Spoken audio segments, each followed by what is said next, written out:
दो दोस्त जो काफ़ी अच्छे दोस्त रहते हैं, एक दूसरे के साथ डेली उठना बैठना, साथ में पार्टनरशिप में काम करना, यहाँ तक कि रातों रातों को दोनों एक दूसरे के साथ रहते थे। अब इधर एक दिन उसका एक दोस्त उसे फ़ोन करता है और कहता है कि भाई जल्दी से कमरे पर आ जाओ, मेरा बहुत मन कर रहा है। और जैसे ही उसका दोस्त मेडिकल स्टोर पर जाता है, कुछ दवाइयाँ लेता है और दवाइयाँ लेने के बाद उसके कमरे पर जाता है, लेकिन फिर वह लौट के नहीं आता है। दरअसल उसकी मौत हो जाती है।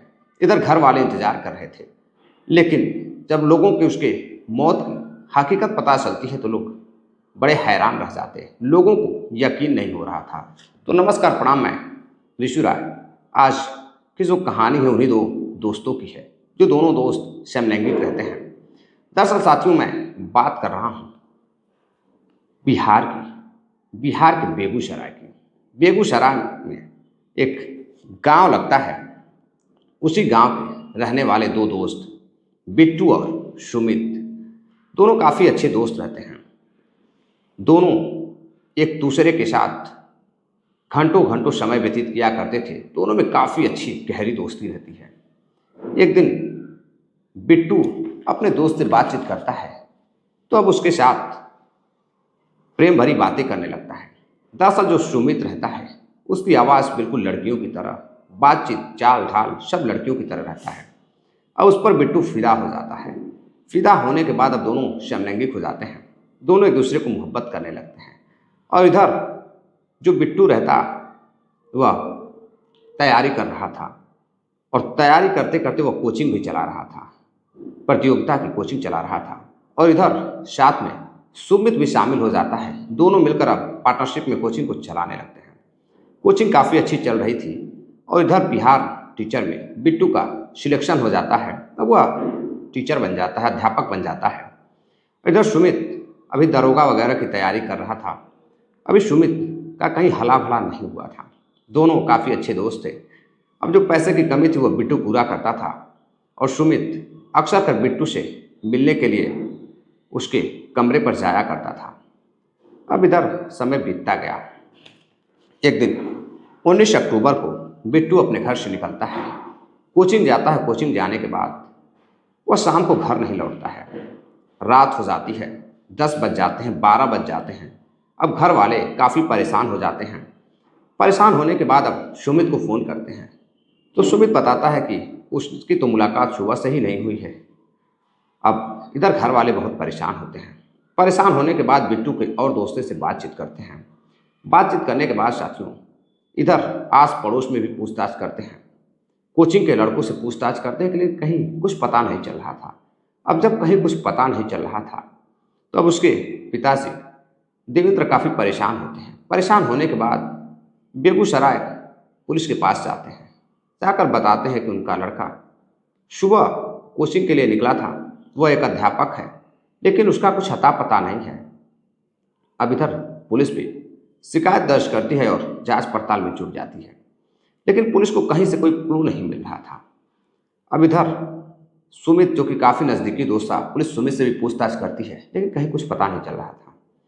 अब इधर उधर की बातें चल रही थी, गांव में तरह तरह की चर्चाएं चल रही थी। अब इधर बिट्टू, अब समय बीतता गया। बिट्टू की चिंताएं घर वालों को घेरे जा रही थी कि आखिर उनका बेटा कहाँ चला गया। अब इधर कुछ दिन पहले मऊ जिले की एक लड़की कैमूर से गायब हुई थी और बनारस में अपने बॉयफ्रेंड के साथ थी। तो कैमूर पुलिस ने उसे बरामद कर लिया था। तो घर वालों को लगा कि शायद उसी लड़की की तरह बिट्टू भी किसी के साथ गया होगा, कुछ दिन बाद वापस आ जाएगा। लेकिन 22 अक्टूबर को सुबह एक जगह लगती है, रूपनगर टाला। रूपनगर टाले के पास उसका आधा कटा हुआ एक शरीर बरामद होती है, जिसका हाथ पैर और सिर गायब था। अब इधर पुलिस उस बॉडी को ले लेती है, लेकिन अब पुलिस तलाश कर रही थी उसके बाकी हिस्सों की। लेकिन तभी अगले दिन सुबह करीब 7 से 8 बज रहे थे। अब एक जगह और लगती है चकिया थर्मल हाल्ट। जब वहाँ कुछ लोग गुजरते हैं तो वहाँ पर एक व्यक्ति देखता है कि पास में ही एक किसी व्यक्ति का सिर, हाथ और पैर पड़ा हुआ है प्लास्टिक की बोरी में। अब जब कुछ कुत्ते भी वहाँ नोच खा रहे थे, अब जब व्यक्ति देखता है तो उसके पास जाता है तो वो देखता है कि यह तो किसी व्यक्ति का हाथ पैर है। अब वह डर जाता है। डरने के बाद साथियों अब पुलिस को वो फ़ोन करता है। मौका वारदात पर पुलिस जाती है। हाथ पैर और सिर को लेकर वही बॉडी जो 2 किलोमीटर दूर रूपनगर के पास मिली थी, दोनों का मिलान करती है तो पता चलता है कि यह सारी बॉडी जिसके 5 टुकड़े हुए थे वह एक ही है और यह शुभ व्यक्ति गायब हुआ था, अध्यापक बिट्टू उसी का है।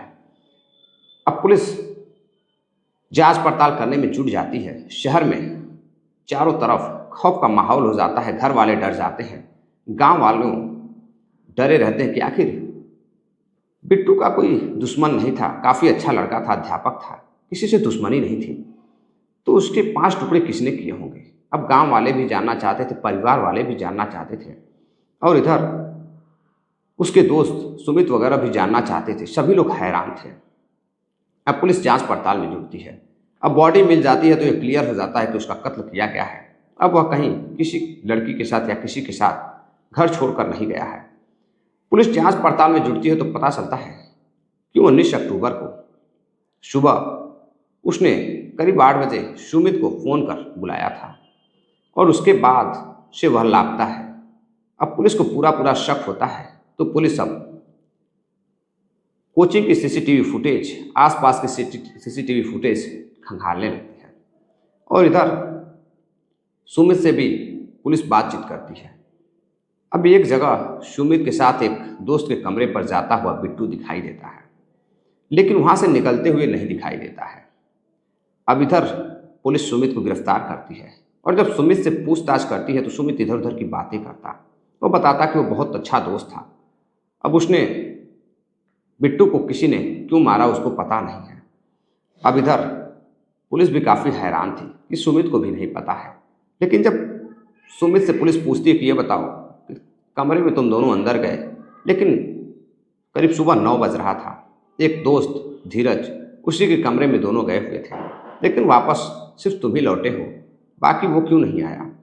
धीरज से पूछताछ होती है तो वो बताता है कि साहब मुझे कुछ पता नहीं, दोनों मेरे कमरे पर आए थे लेकिन मैं वहाँ पर था नहीं, पारिवारिक रिश्ता था तो अक्सर कर हफ्ते में 2-3 दिन आते जाते थे।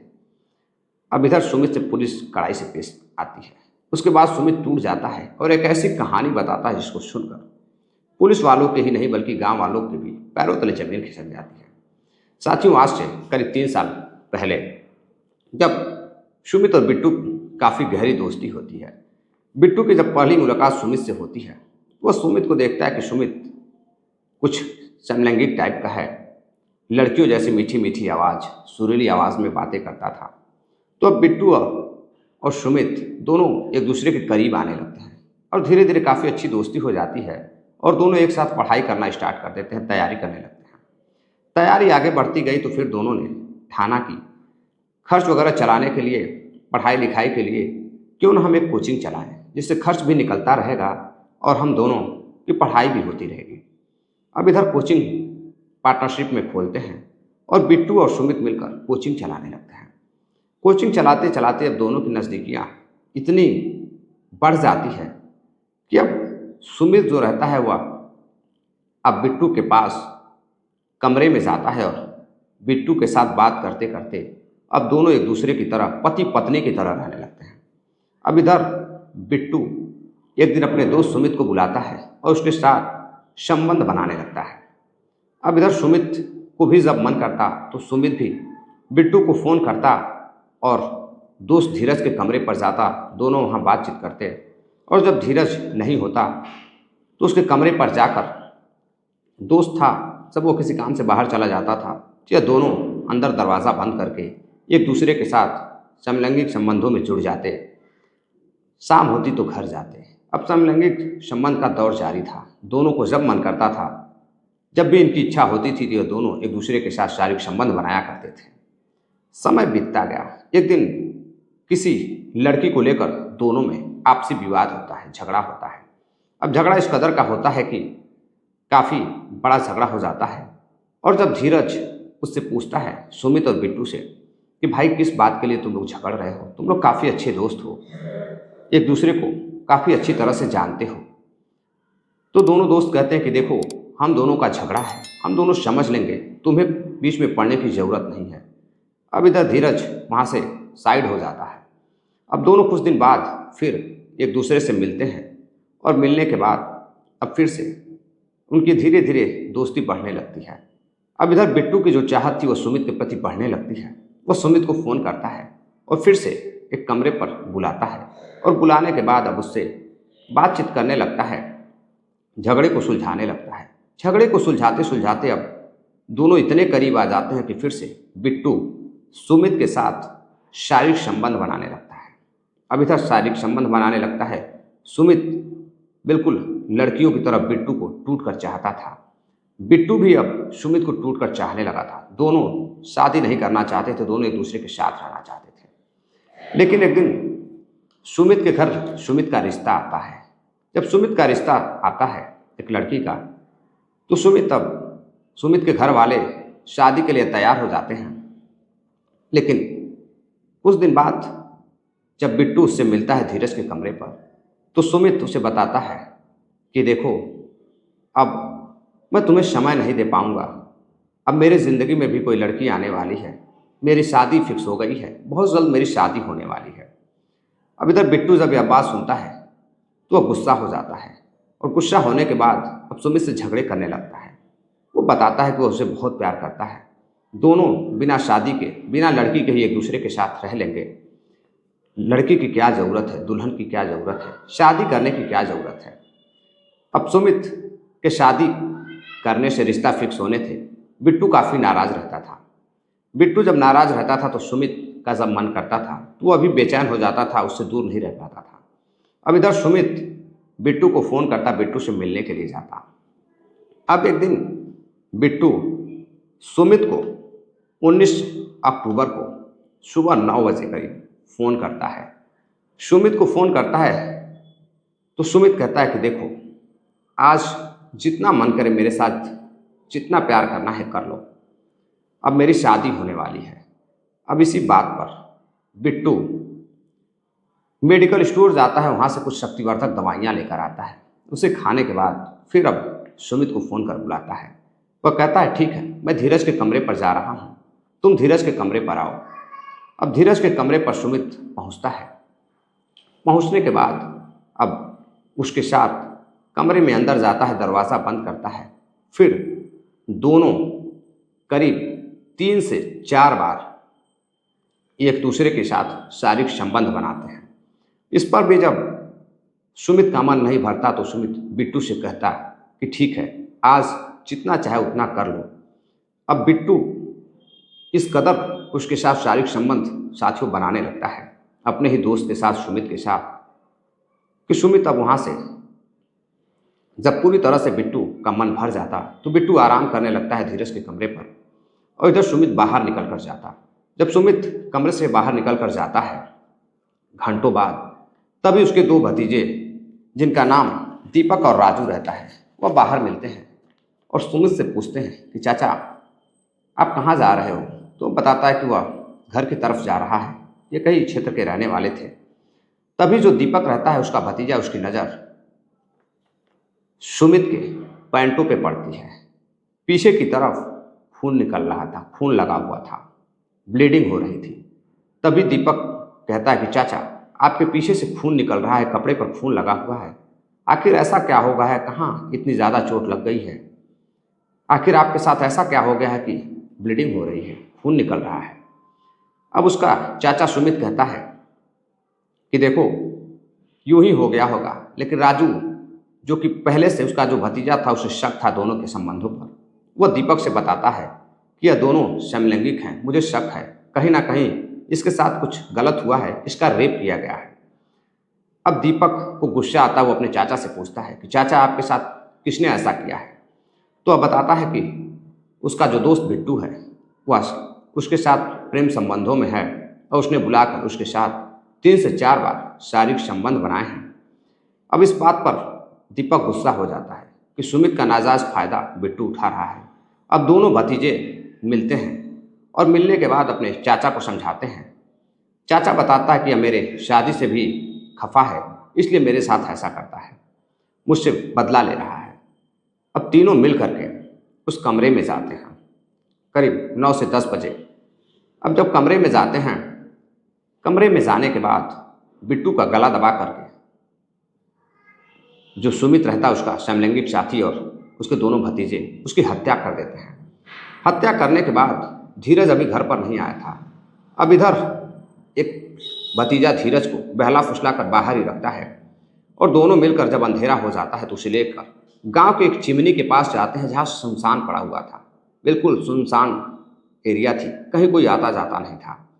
घर से गणासा लेकर आता है सुमित और दीपक और फिर राजू मिलकर उसे 5 टुकड़ों में काटते हैं। 5 टुकड़ों में काटने के बाद जो हाथ, पैर और सिर रहता उसे ले जाकर रूपनगर की एरिया में फेंक देते हैं और उसके बाद जो उसका बाकी का धड़ वगैरह रहता उसे ले जाकर थर्मल हाल्ट के पास फेंक देते हैं।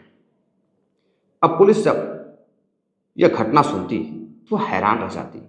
सब घर वाले पुलिस की बताई हुई बात और सुमित की बताई हुई बात को सुनते हैं तो हैरान रह जाते। गांव वालों का कहना रहता है कि सुमित लड़कियों की तरह चाल ढाल थी, वह लड़कियों की तरह बातें करता था। कई लोग उसके पीछे पड़े हुए थे, जिसमें बिट्टू के साथ सुमित का रिश्ता था ऐसा किसी को पता नहीं था और सुमित के साथ ऐसा भी होता है, सुमित इस तरह का लड़का था, समलैंगिक संबंधों में बना हुआ था, ऐसा भी किसी को यकीन नहीं था। जो भी हुआ बहुत गलत हुआ। अब एक अध्यापक बिट्टू की हत्या उसके दोस्त ने शारीरिक संबंधों के लिए, शादी ना करने की वजह के लिए और गुस्से में चाचा भतीजे मिलकर दीपक, राजू और सुमित ने एक गांव के ही लड़के बिट्टू अध्यापक की हत्या कर दी। अब जब यह खबर सोशल मीडिया, समाचार पत्रों के माध्यम से लोगों तक पहुंचती है तो लोग सुनकर बड़े हैरान थे कि पति पत्नी का किस्सा तो लोगों ने सुना है, गर्लफ्रेंड बॉयफ्रेंड की कहानियां तो लोगों ने सुना है, लेकिन दो व्यक्ति जो समलैंगिक हो और आपसी सहमति से संबंध बनाते हों और फिर एक दोस्त मिलकर अपने भतीजों के साथ किसी की हत्या कर दे, किसी को इस घटना पर यकीन नहीं हो रहा था। लेकिन कहते हैं साथियों कि बुरे काम का बुरा नतीजा होता है, ना मानो तो करके देखो। साथियों, इस कहानी पर कमेंट कर आप अपनी राय ज़रूर दीजिएगा। मिलते हैं एक और नई कहानी के साथ, तब तक के लिए अपना प्यार दीजिएगा, सपोर्ट दीजिएगा, चैनल को सब्सक्राइब करिएगा जितने भी नए साथी आए हुए हैं, और ज़्यादा से ज़्यादा वीडियो को शेयर करिएगा, लाइक करिएगा, क्योंकि आपके प्यार के बदौलत, आपके लाइक और सपोर्ट के बदौलत यह चैनल अधूरा है। तो अपना ख्याल रखिएगा। जय हिंद, नमस्कार।